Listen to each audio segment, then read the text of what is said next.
warmly welcome all the participants joining us today for the ISSEFW Scientific Symposium 2026, organized by the Indian Society of Scientific Education and Farmer Welfare.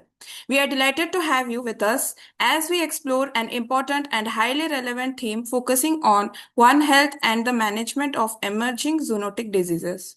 Thank you all for taking the time to be a part of this insightful and meaningful session.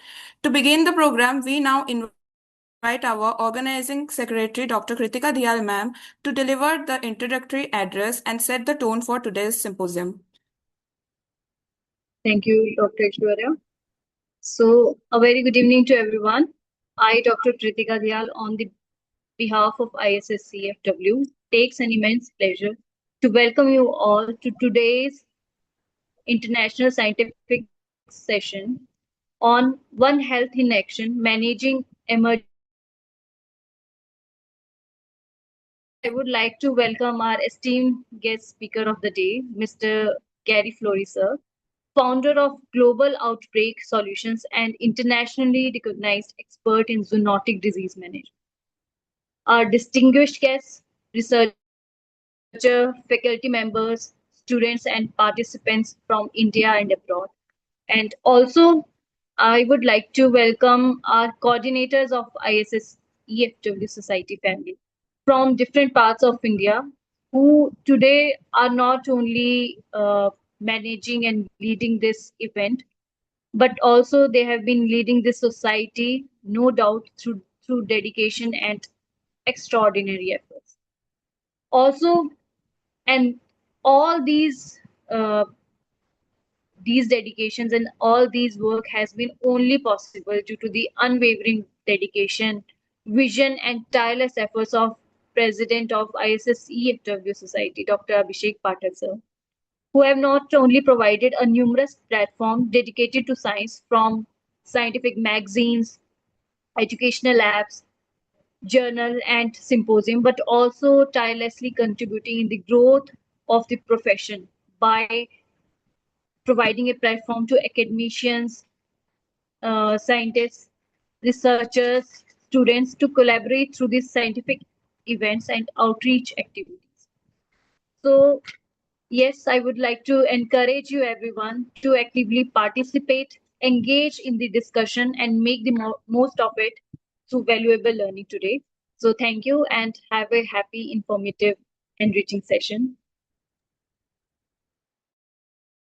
Thank you, ma'am, for those insightful words. Now I would like to invite my co-host Rohan Nemivant for giving us the overview of the symposium theme. Thank you, Aishwarya. I, Rohan Nemiwan, today's co-host, would like to take a few moments from you all.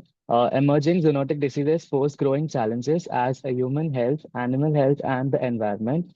As interactions between human, animals, and ecosystems increase, a coordinated and multidisciplinary approach to disease prevention and control has become essential.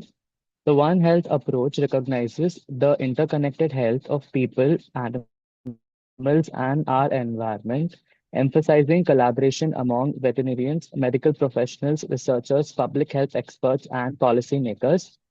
Keeping this vision in mind, today's symposium focuses on the theme One Health in Action, Managing Emerging Zoonotic Diseases in a Changing World. Through this symposium, we aim to explore disease preparedness, surveillance, rapid response, biosecurity, and sustainable disease management, while highlighting the importance of the collaboration in safeguarding both human and animal health. Thank you. And now I would like to invite my co-host Uday Kiran to introduce the speaker.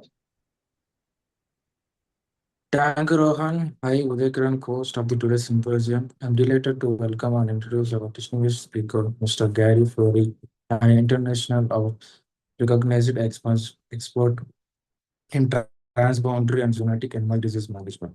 Gary sir has supported animal health initiatives across 25 countries plus and has collaborated with the renowned organizations including USDA, FAO, WOH, and PAHO. He also serves as a senior fellow at Texas A&M University Institute for Infectious Diseases. With decades of global experience, his expertise including disease response, Carcass management, emergency preparedness, and sustainable disease management.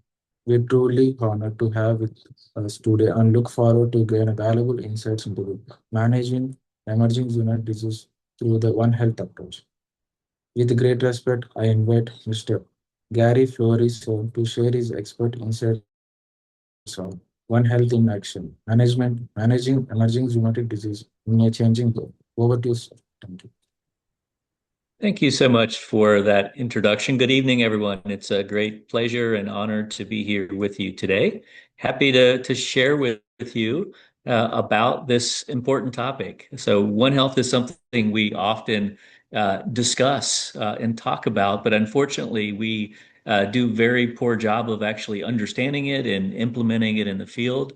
So I just want to go through today and talk a little bit about implications of failing to think about this One Health concept as we respond to transboundary and emerging zoonotic diseases.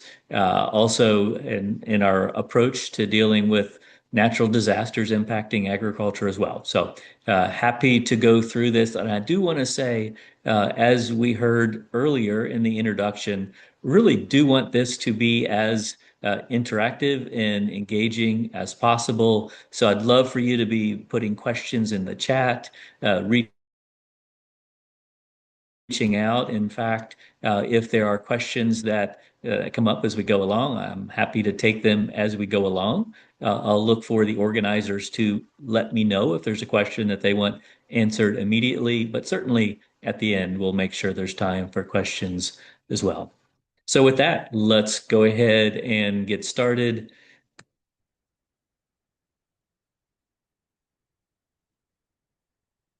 All right, so just got to get to my button. Sorry about that. Had a little delay getting to the buttons to move forward. So we already had an introduction. I just say, as the founder and CEO of Global Outbreak Solutions, our team works for training. We do research and we do response activities related to these topics. And as we heard, I've worked in a number of different countries around the world trying to address our response and improve our response to these disease outbreaks. So I just want to start with some assertions that I think all of us on this webinar do know and understand, but I just want to start with that to make sure that we're all on the same page. So first of all, I think it's important that we do, in fact, understand that humans, animals, and the environment are all inextricably interconnected. So we can't think about human health without thinking about animal health. We can't think about implications on the environment without understanding that those implications can impact humans, impact animals. So we're all very much interconnected. And failing to effectively respond to animal disease outbreaks without that understanding can have significant human health and environmental implications. So again, something that we should all know, but I'm just trying to get us all on the same page here with that general understanding. I also feel entirely confident that everyone on this call understands what a zoonotic disease is, but let's just confirm that by saying that a zoonotic disease is any infectious disease that can be transmitted, in some cases by vectors like ticks or mosquitoes, from other animals, both wild and domestic, to humans, or from humans to animals. Okay, so lots of examples of those diseases. And the reality is that zoonotic diseases have a significant implication on human health. So, for example, every year there's 2.5 billion cases of illness from zoonotic diseases and 2.7 million deaths. Just to use one example, rabies, that one disease causes almost 60,000 human deaths every year and has an $8.6 billion economic loss. And of course, rabies is just one example of one of these zoonotic diseases. As we can look at this timeline, we can see that throughout the history, there's been many examples of these zoonotic diseases having a significant impact on human health. Start there with the Spanish flu That's the 1918 outbreak that we all talk about, 50 million deaths associated with that outbreak. Certainly been more recent examples that we see here, HIV being one example, SARS being another example, MERS. But more recently, we're all more familiar with the Ebola outbreaks in West Africa. We're seeing significant deaths associated with that. And of course, there is the COVID outbreak that we're all familiar with. About 7 million deaths reported from COVID. More recently, we've got the hantavirus outbreak as well. Avian flu has caused deaths as well. So lots of examples of zoonotic diseases and the implication that they have on human health. So why is it important that we respond very quickly, and why is animal health so important as we talk about these zoonotic diseases? Well, let's just look at how these outbreaks happen. So the very first thing that we have, and you see a typical bell curve here, you have exposure of animals, let's say domestic animals in this case, to some sort of disease. Okay, so we have that exposure.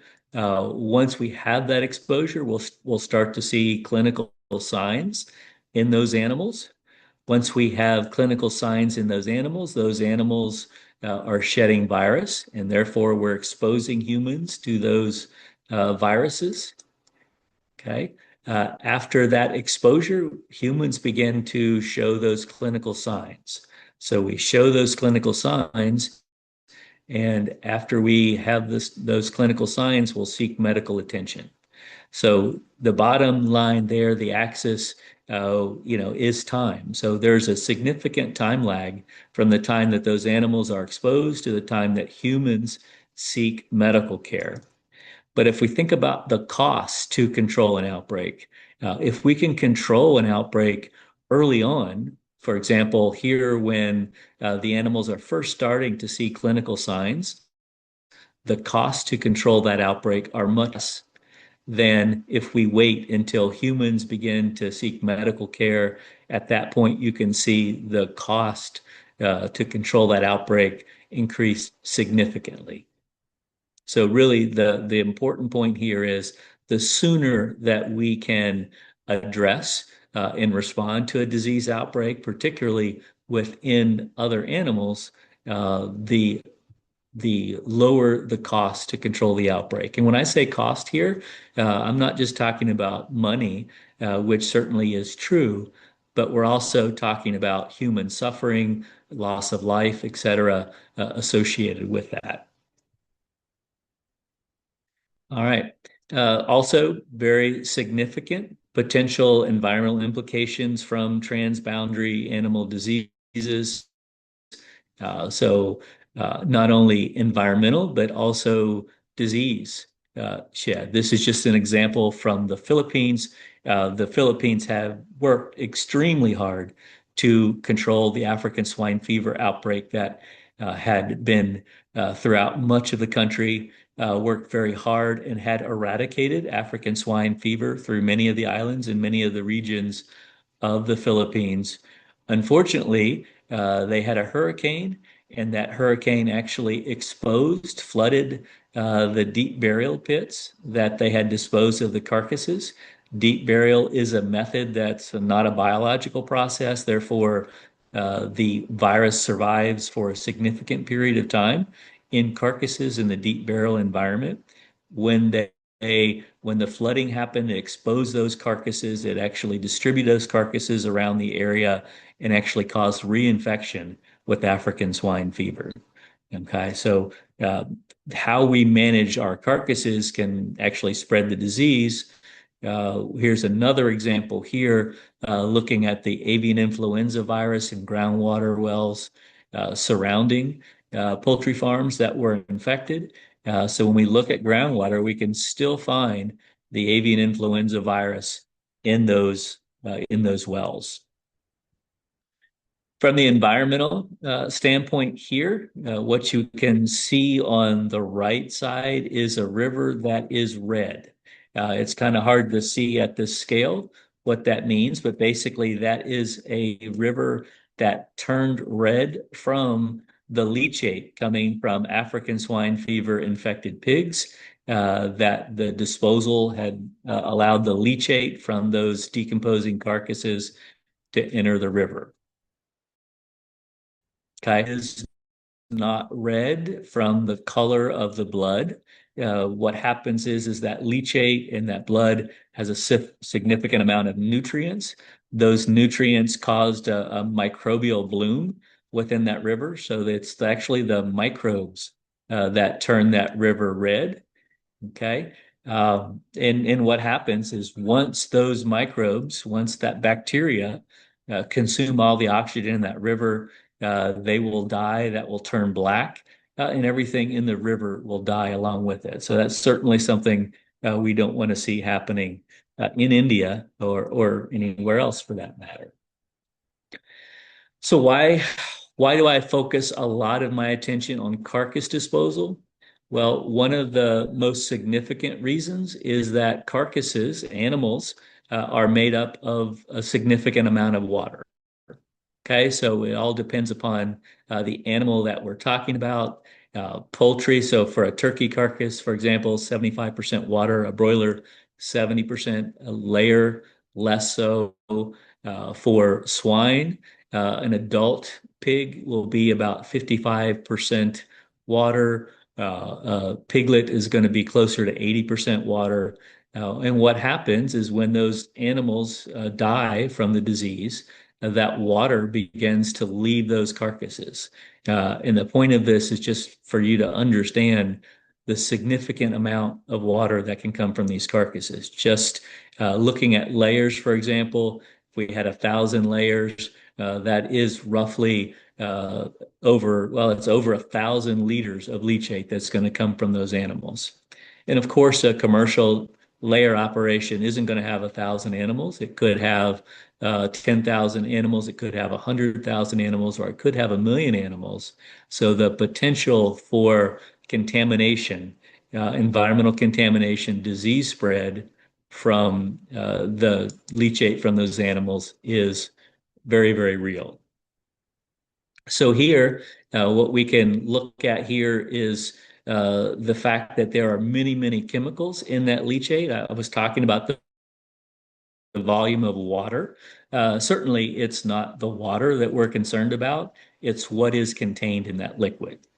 Just some examples here. You can see the high levels of many different chemical constituents in that leachate coming from those carcasses.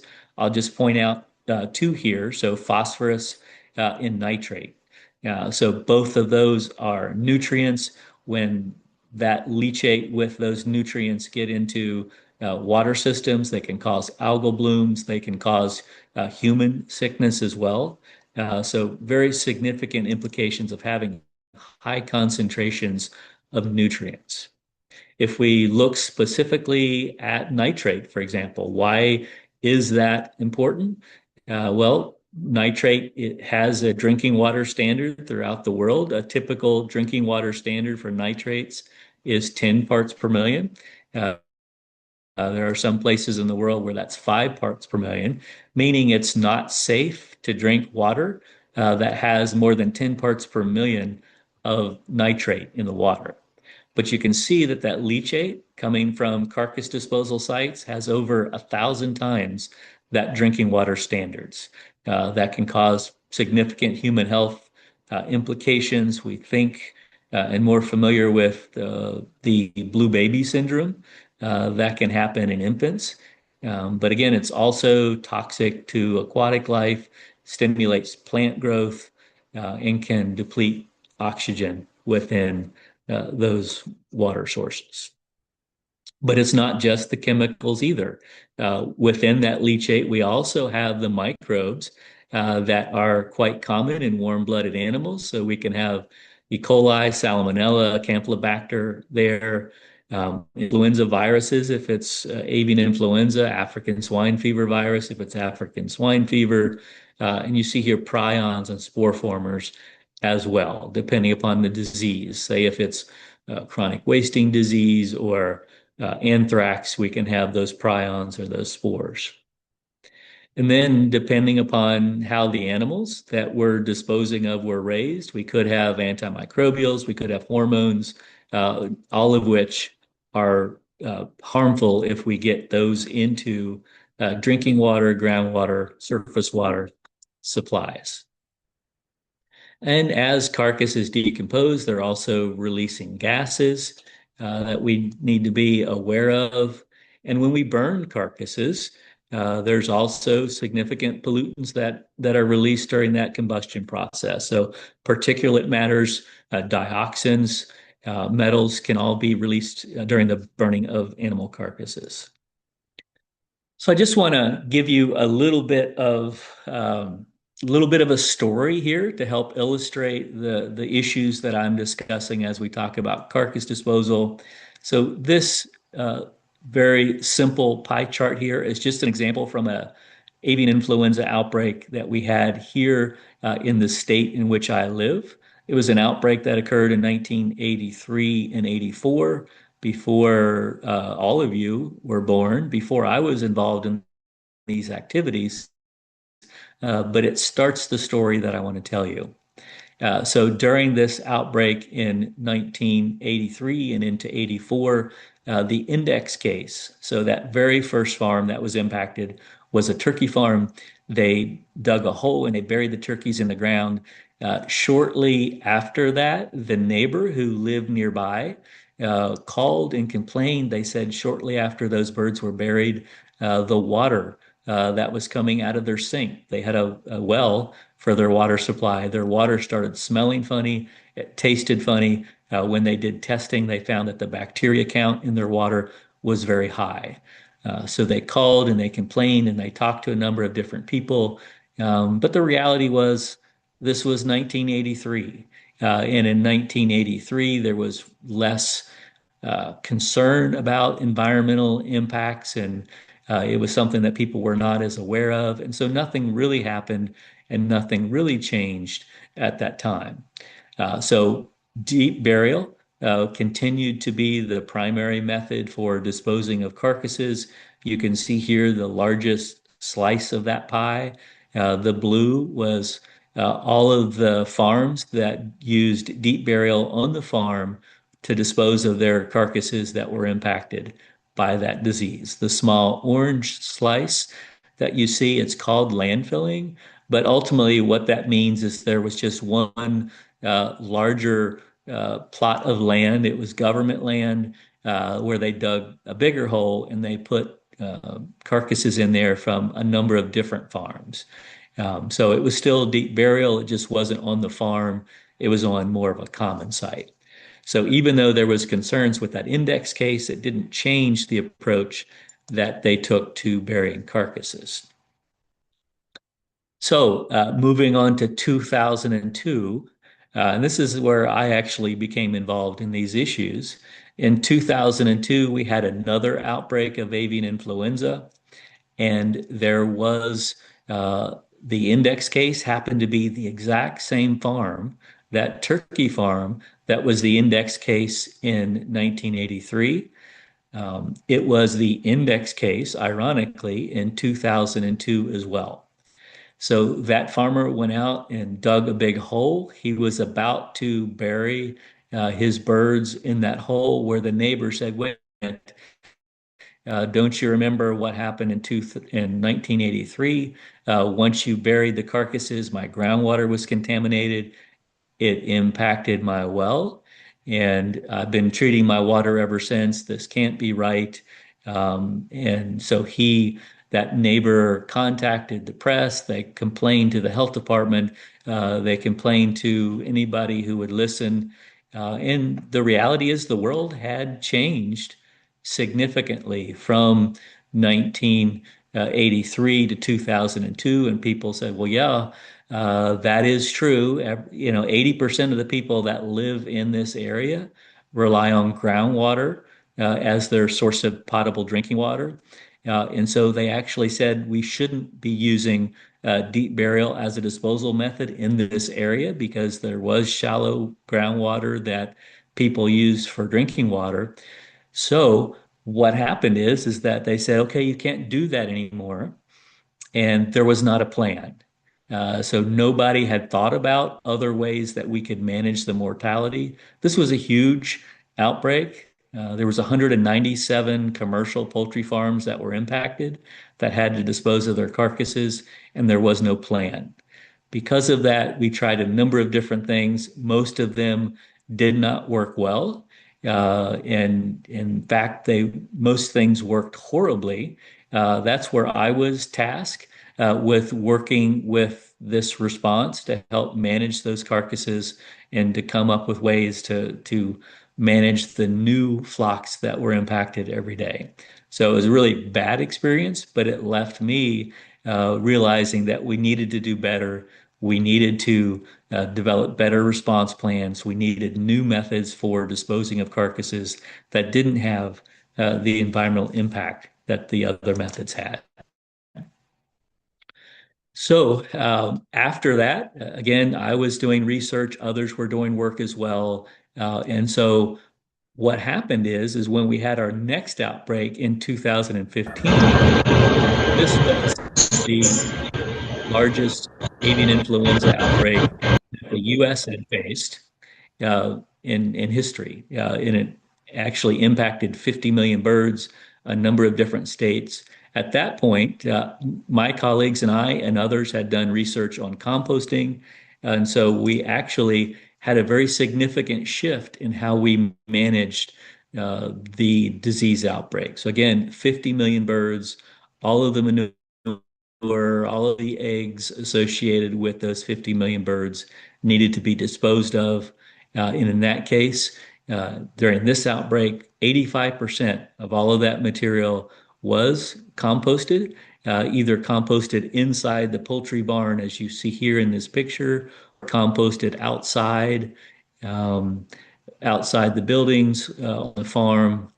Little bit of burial was done. I'm not saying that burial does not have a place in locations where groundwater is very deep, the soil conditions are okay. Burial can be an appropriate method, but there are so many locations where groundwater implications, groundwater contamination is a concern, that very little of that was done. We did a little bit here. You can see incineration and landfilling. But again, composting was our main method in 2015. So I just want to talk a little bit about different carcass disposal methods.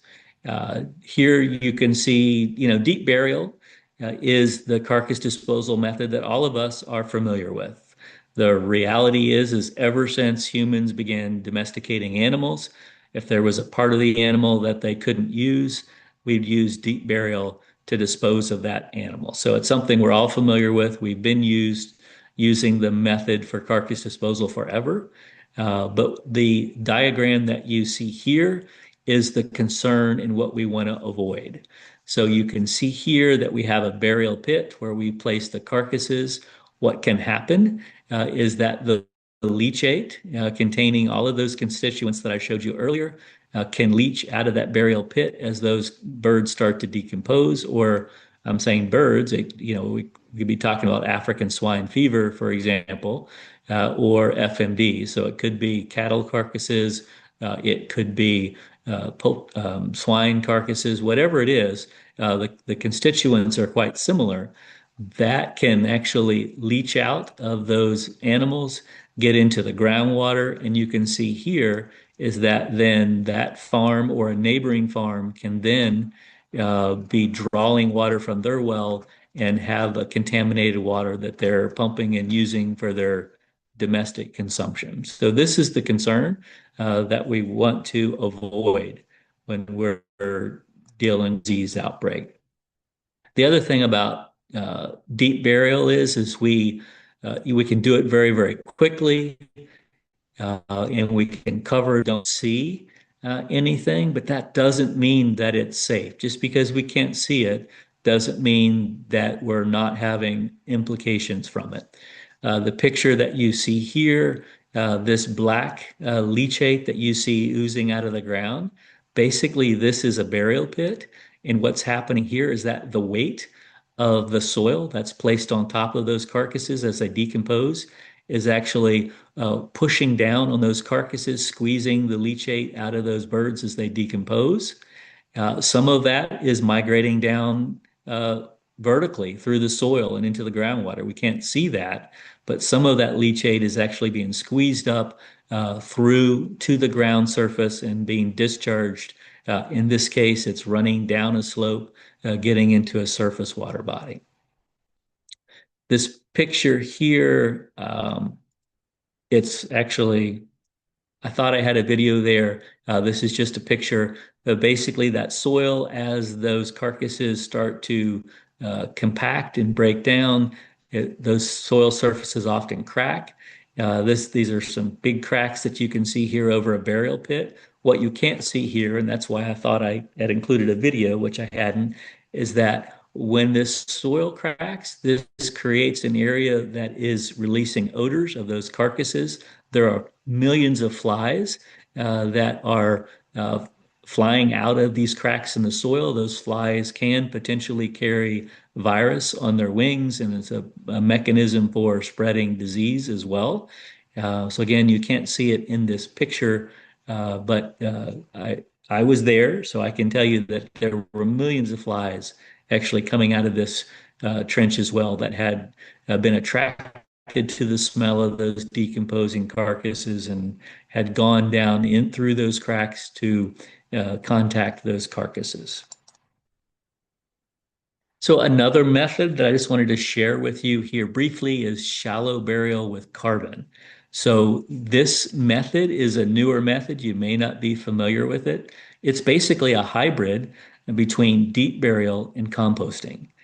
So the method is designed to capture the benefits of deep burial. Basically, it's low cost, it's ease of implementation, but also add some of the benefits of composting as well. So you can see here in this diagram that the difference between deep burial and this shallow burial with carbon is that as opposed to digging a trench that is 3 or 4 meters deep and putting the carcasses down into that trench, we're actually digging a trench that's only 60 centimeters deep. So it's much shallower, and the reason that's important is it's that shallow soil zone that's very biologically active. So we have lots of microorganisms, we have worms, we have root penetration, we have all sorts of other, we have fungi, etc., in that soil zone. So it's very, very biologically active. And it is that those microorganisms that actually are involved in breaking down those carcasses and also inactivating pathogens such as African swine fever virus, avian influenza virus, etc. In addition, one of the things that's different is that we have 30 centimeters of a carbon material. That could be a wood product like sawdust or wood chips.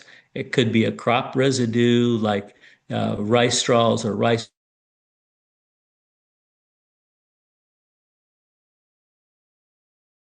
carbon for the microorganisms to use for the metabolic processes.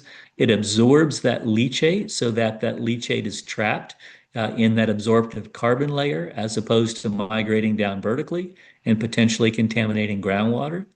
And it also traps some oxygen in its pore spaces that the microorganisms can use from their processes. So we've dug a 60 centimeter trench. We've added 30 centimeters of carbon. We place our carcasses on top of that. And then we return the 60 centimeters of soil that we took out of the trench on top of the animals, and we'll plant vegetation on top. So here, just to show you what that looks like, we're digging a trench for the carcasses. We place carbon in the bottom of that trench. We place our animals on top of that carbon, and then we return the soil on top. Both of these pictures are just starting to return the soil. Obviously, we want a nice even layer of 60 centimeters of carbon over top of those animals so that we're keeping the odors in and minimizing any scavenger activity that might occur. Then we plant vegetation on top. One of the things I want to point out in this picture, this is a very arid area, so it's very dry. You can see that the vegetation around the trenches is quite barren and brown, whereas the vegetation over top of the trenches where the animals were placed is very lush and green. That is because that vegetation, they're putting their roots down into that zone where the animals existed. So they're getting all the moisture that they need. They're getting all the nutrients that they need. And also the plant, that vegetation is taking up those nutrients, taking up that water so that that can't migrate down vertically and contaminate groundwater. One of the things I'll point out in this picture, this was an area that had a lot of coyote activity. So they were concerned about scavenging. So they put a temporary fence around the shallow barrier with carbon trenches. They also had cameras that they put up there, trail cameras, to see whether that occurred. And it turns out there wasn't any, these trenches didn't attract any coyotes, but they did put those fences up just to make sure that that did not happen. Lots of research on this method looking at pathogen inactivation. Again, it's the biological activity, just like composting, that's inactivating the pathogens. So we've looked at pox virus, Seneca Valley virus, a bacteria there, Clostridium perfringens, African swine fever virus, and highly pathogenic avian influenza. And we find that in this system, because it is so biologically active, that we're inactivating these pathogens very quickly. So, for example, here looking at African swine fever virus, we place those carcasses that were infected with African swine fever. Every one of these animals was tested and confirmed to be positive for African swine fever. We placed them in the trenches, and then we begun exhuming groups of animals. So we exhumed one group of animals at day 1, another group at day 3, at 5, and then you can see here through the system.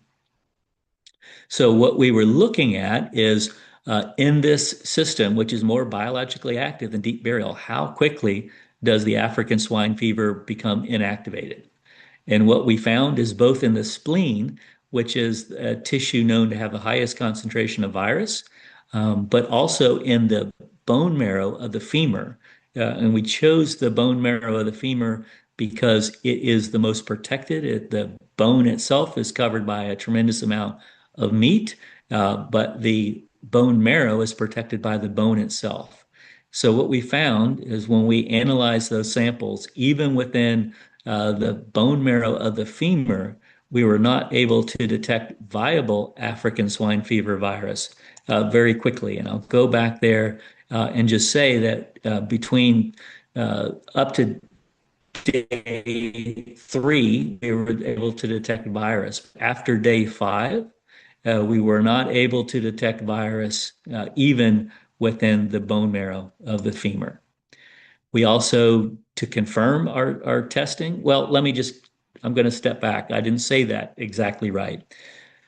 So we were actually able to find DNA of the African swine fever virus for up to 35 days. Okay. But that's really not especially right because all that tells us is that those animals were positive at one point for African swine fever virus. What's important is whether the biological activity in those in that system was able to inactivate that African swine fever virus. So what we did find is that the DNA was not viable after 3 days. So at day 5, there was no viable African swine fever virus. So we did PCR testing that helped us understand the DNA. And even though those titers increased, we did find some DNA for up to 35 days. But what we found is through cell culture work is that there was no viable virus after day 3. And we also, as you can see here in this picture, we did bioassays also to confirm that there was no viable virus because bioassays are the gold standard. And here's the results, which I already explained to you, so I won't go into anymore. All right, we've also used it for avian influenza outbreaks, as you can see here. Just a little bit of picture video that you can see here. We've placed the carcass in the trenches here. You can see the carbon in the bottom, and we're placing carcasses, and then we'll begin to return the soil on top of the animals. So composting is another method that we turn to. I mentioned that previously. Composting in itself is a very biologically active process that's been known to inactivate almost all animal pathogens. The exceptions there is that we don't get complete inactivation of either prions or spore formers. So this is not a method that we're going to use for a prion disease. It's not a method that we are going to use for anthrax, for example, as a spore former, but for almost every other animal disease, it's very, very effective. Generally quite simple. You can see there's a base layer of carbon material here. That material tends to be more coarse, so it allows good air to flow into the system. In our core of our windrow, that's where we have our animal carcasses, our manures. If it's poultry, we might have eggs in there, litter, feed that is infected is going to go into that core. And then we're going to have a cap that insulates it. It keeps the odors in so that we don't have scavenger activity. The way that that process works is that what is happening, because we've created an environment in that core where we have a lot of biological activity, as those microbes go through their metabolic processes, they generate heat. So that heat rises. So you can see that happening here. The heat rises. It takes with that warm, moist steam and carbon dioxide.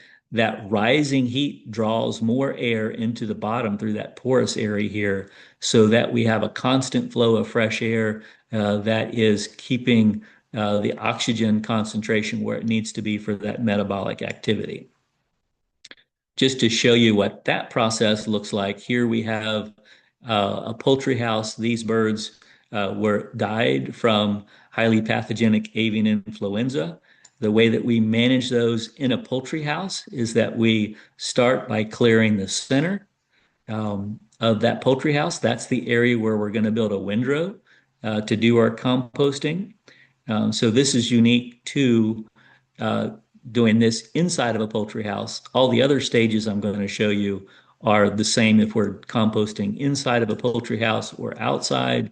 Basically, you can see here we're building that base that I mentioned to you of a fluffy material that's going to allow oxygen to flow into the system. We're now adding our mixture of our bedding and our birds within that core, and then we'll cap it with a clean material here. These are different farms, so each of the houses and the windrow looks different, but I selected these photos because they show you what the process looks like. Certainly, we can do it with livestock as well. Here you can see this is for some swine. We built the base. We're starting to place the carcasses. You can see we had one layer of carcasses. We're putting some carbon material down. We're going to place a second layer of carcasses on top of that, add some more carbon, and then ultimately cap the pile. All right, so certainly we're very much concerned about zoonotic diseases. We'll just look at avian influenza, for example. Significant impacts on poultry production, but also human impacts as well. So you can see both the poultry, the wild birds, and the confirmed human cases here. So it's significant disease of concern. It also has had impacts on dairy farms in the US as well. So that is something that we have had to manage here. So, you know, we're seeing avian influenza in dairy cows. We're seeing it through a drop of milk production, mastitis type symptoms as well. So we can find that raw milk can have high concentrations of virus. So we need to be concerned about the implications on our workforces and how we manage those farms as well. But it's not just dairy farms. We also are concerned about small animals as well with avian influenza. We're seeing cats are highly susceptible to avian influenza. They can get it by drinking raw milk that's infected, as I mentioned before, from the dairy cows, or we can eat raw meat or pet food that's infected. Again, conjunctivitis, even lead to death in animals. So we have significant implications for high path avian influenza in not just poultry, but also humans and cattle and cats as well, pets. So just that's all background on why avian influenza, other diseases, zoonotic diseases are really important and for us to consider a One Health approach. But what also is important is that we figure out how to actually operationalize One Health. How do we make changes in how we do our work and how we respond to outbreaks? This is a project that I did for Heifer International. They do a lot of work working with farmers, helping them improve their livelihood. One of the things that I did on this project is develop a One Health strategy for them, which helps them to actually set out a way to operationalize One Health in their daily activities. So when they work with farmers, how are they helping those producers understand environmental implications and what that means to their operation? How do they understand animal diseases? What are the human health impacts of those diseases? So it's really important that we not just talk about One Health, but that we find ways to operationalize One Health in our routine activities. Number of different resources that I can share if you're interested related to carcass management and other things that I'd happy to share with you. All right. So with that, I just want to share my contact information with you. I'm always happy to answer questions by email or by a message after this webinar. So you've got my contact information there. All right. With that, I want to turn it back over to our host and see if we have questions that I can help you with. हाँ हाँ तू है मैं हूँ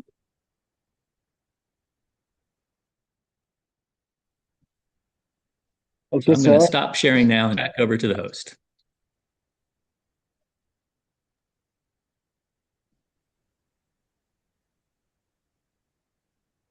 Professor, can we start with the question and answers? Absolutely. So, one of the question is, how are shifting global climate patterns and habitat changes directly altering the transmission dynamics of emerging zoonotic diseases? Well, a number of different ways. So as we see climate conditions changing, so as for example, what we're seeing is warmer conditions in some areas. As that happens, we're seeing shifting environments that are more attractive to species that it might not have been before. So we might see increased mosquito activity, which can spread disease. We can also create environments that are more likely and that are more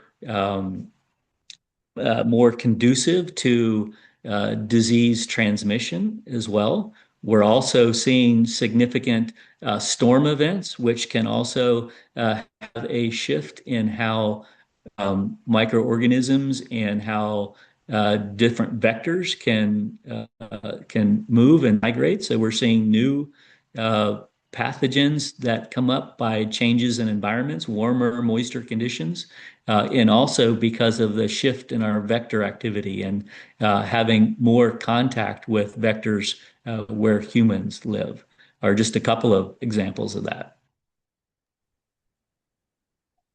Okay, so the next question is, according to literature, almost 70% of zoonotic diseases are required wildlife diseases from wildlife as they act as reservoir for some major diseases globally. How can we keep it under control and how to manage it if there's a case of any breakout? Yeah, and the reality is a majority, 75% of these new emerging and zoonotic diseases originate in wildlife. So that is a significant challenge because as humans begin to move into new areas, we're finding humans more in contact with wildlife. We're finding our domesticated animals in contact with wildlife. And all of that additional contact has a significant impact on the risk that we have for more exchanges of viruses between species.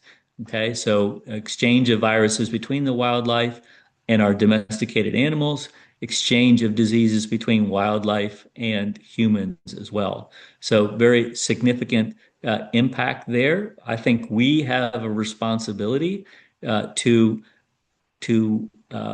take that into consideration as we figure out how to manage our production system. So, for example, the free roaming of animals has the highest risk of interactions between wildlife and animals. So, where it's possible and where it's feasible, animals should be within pens, not free roaming. We should do the best that we can for managing rodent and other vector activity on our commercial poultry and swine and beef operations as well. So that's important to understand. So it's really goes back to understanding the risk that wildlife poses for our production systems, particularly in agriculture, and making changes to how we manage and how we produce food animals in a way that recognizes that additional risk.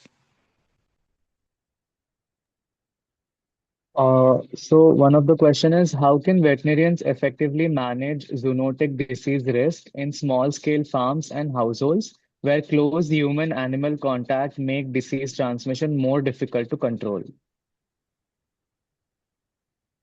So I think one of the responsibilities that veterinarians have in that environment is helping educate those small producers in the risk and the symptoms. So they need to understand what are the symptoms of diseases that are likely to exist so that they can communicate that and they can report that to their veterinarians. The reality is that biosecurity on those smaller farms is generally not very good. But there are simple things that those producers can do that I think veterinarians have a responsibility to help those small producers understand. So things as simple as having different shoes to wear when you're working with your livestock than the shoes that you wear on the street. That helps minimize the potential for carrying feces that from wildlife that may potentially be infected onto your farm. And if you have diseases on your farm, from carrying that to the market or other places where other producers can. So I think veterinarians' responsibility really is with education, helping those small producers understand what they can do realistically from a biosecurity standpoint, but also understanding symptoms that they should be aware of and they should be reporting. And then, of course, you have a responsibility as a veterinarian to report any disease that you find on the farms to the appropriate authorities so that they can be managed effectively. Okay, so one more question was, can slake lime or quick lime be used for deep burials when composting is not feasible? So I have an opinion about that is different than some others.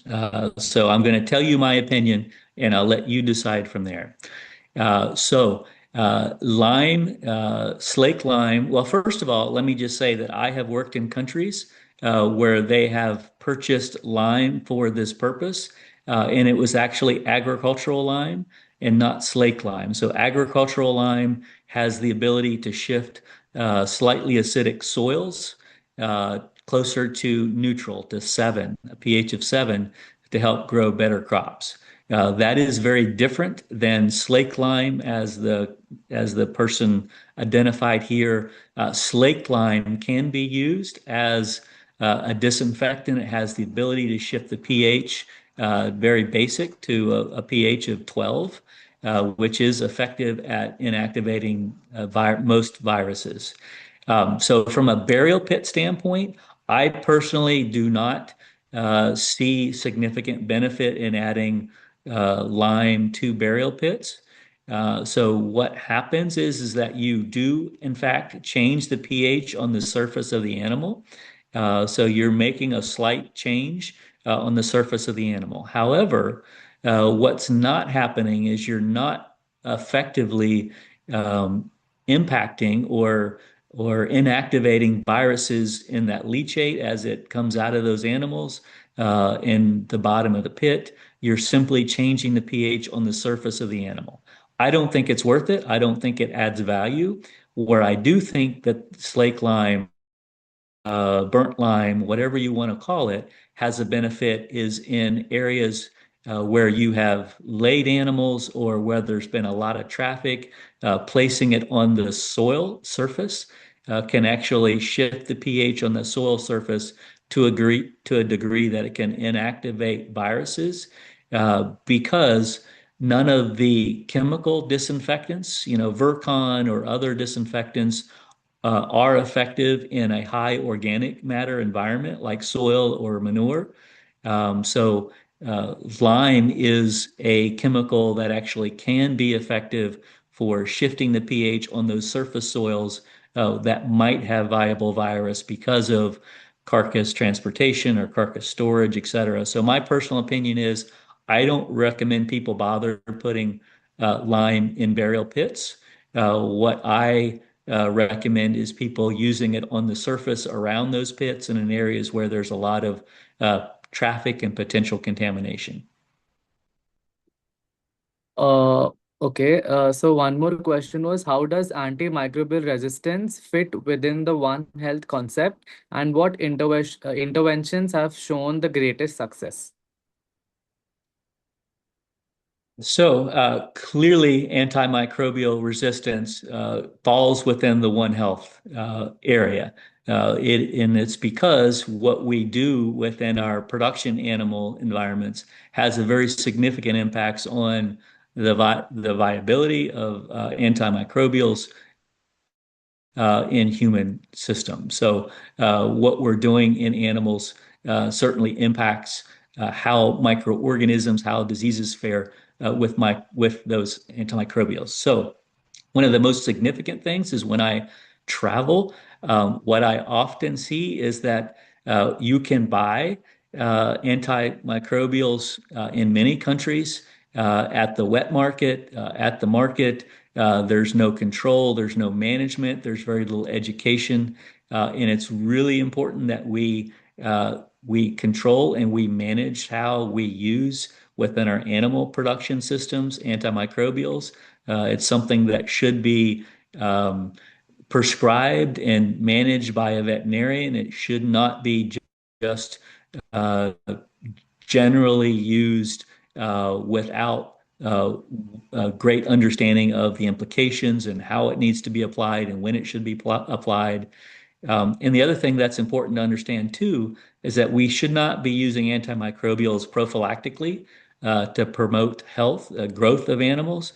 We should only be using it as necessary when we have a disease uh, impact on our farms that we need to manage. So again, it needs to be controlled. Um, it needs to be implemented by a trained veterinarian who understands the need and the rates and how it should be applied. And again, not used prophylactically, only used when necessary. So one more question was, large animal obstetricians and gynecologists are more exposed to cases such as retained fetal membrane, abortion, metritis, and such cases which make them prone to zoonotic exposures. Kindly advise practical solutions and preventive measures.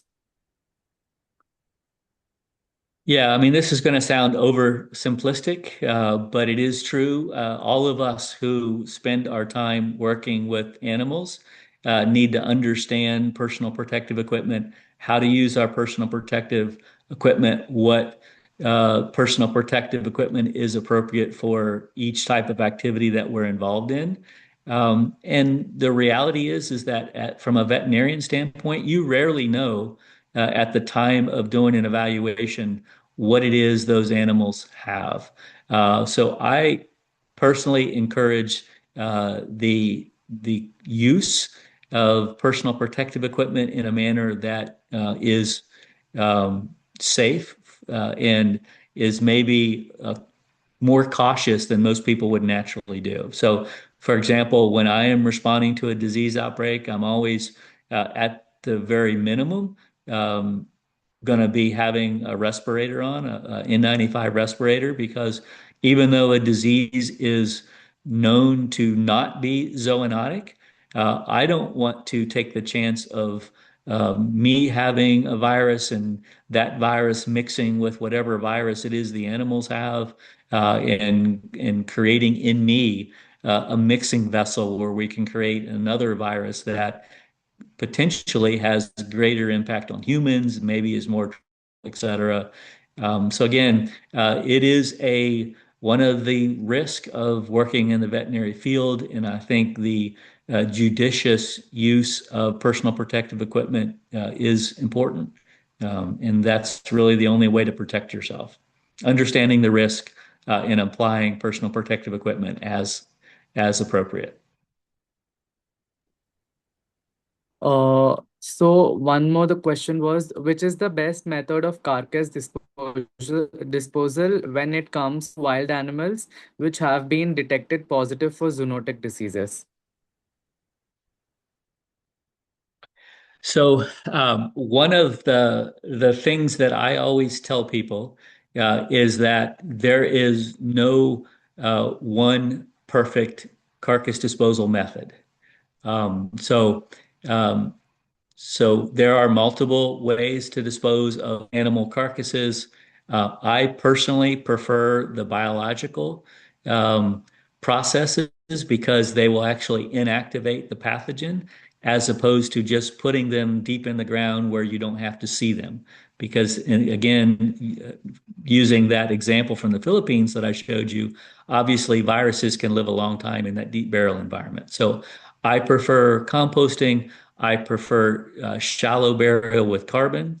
One of the things about the wildlife situation is if you are going to be doing that disposal in a remote area, composting does require some management.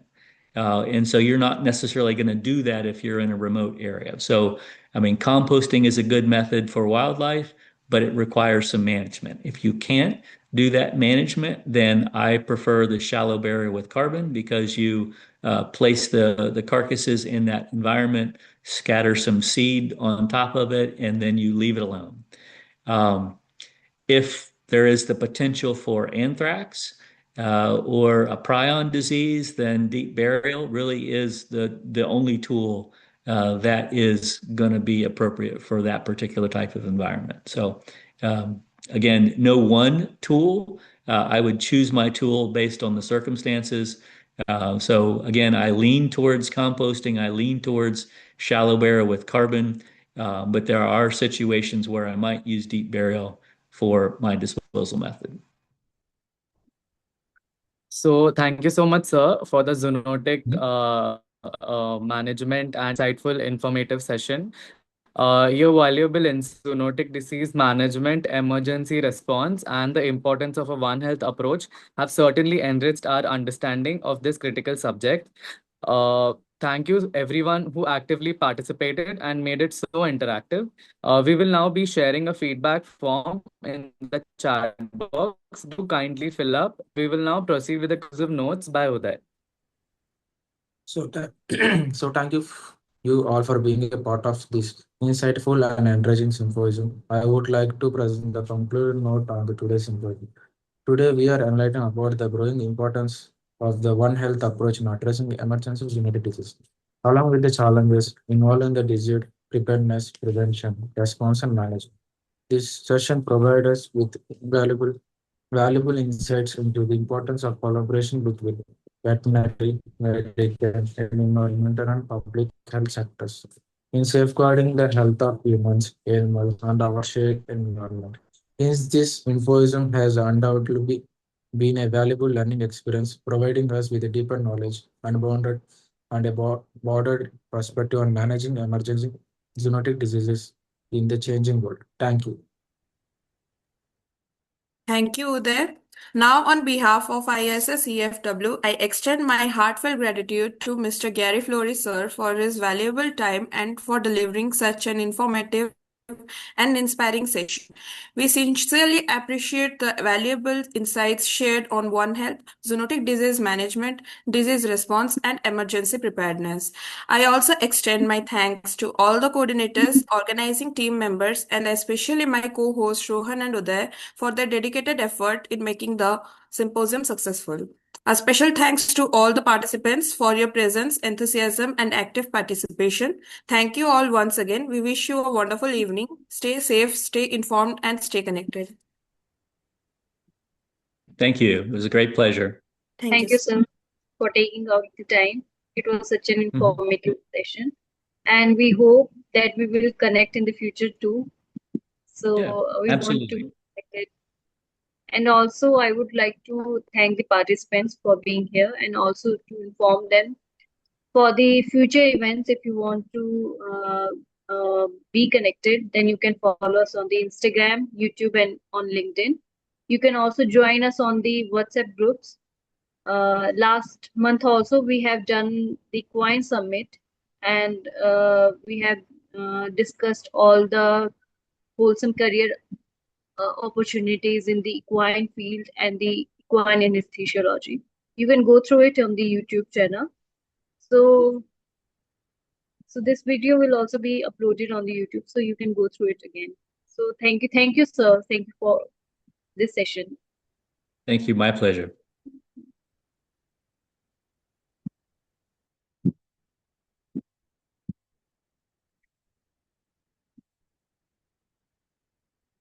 Thank you, coordinators. Thank you, ma'am.